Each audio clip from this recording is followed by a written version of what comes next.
Hey guys, I'm going to show you how to fix this problem on Windows 11 operating system.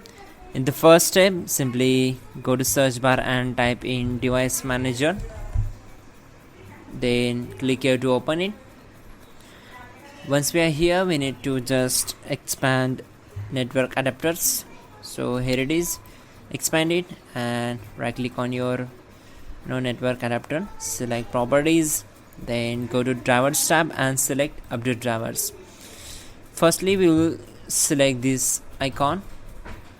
Then the base drivers will be installed. Then close this window. Again click on update drivers. Select browse my computer. Then select this one. Check this and click on next. And this will take some time to complete the process. Once done, the Windows has successfully updated your drivers. So once you get this window, just close all windows one by one and move to the next method.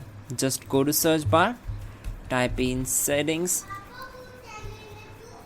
and click on network and internet.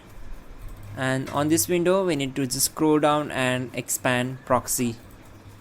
Once we are here, we need to disable this option. Then from use setup script, click on setup and just keep this disabled. Click on save, and from manual proxy setup, select this and make sure this is disabled. Now save this and close this. Again go to search bar, type in settings, then go to network and internet. Once we are here, just scroll down and click on advanced network settings. Then scroll down and select network reset, and from network reset we need to click on reset now and select as.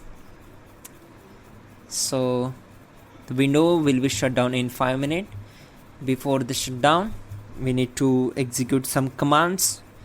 Simply right click here and select task manager, then click on run new task, then select browse button. Go to this PC, open C drive, then open Windows folder.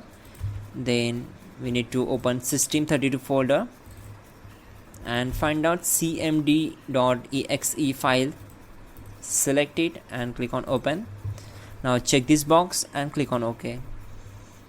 So once we are here, we need to execute some commands here.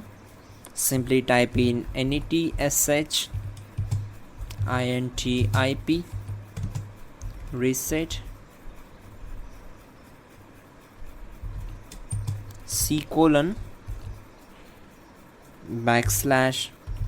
:/reset log.txt and hit enter.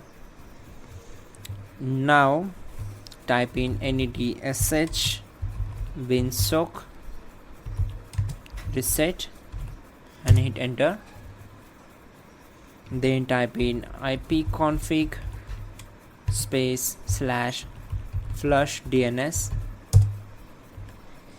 Then type exit to close the command prompt window. Once done, we need to simply restart your system and your problem will be solved. You are good to go.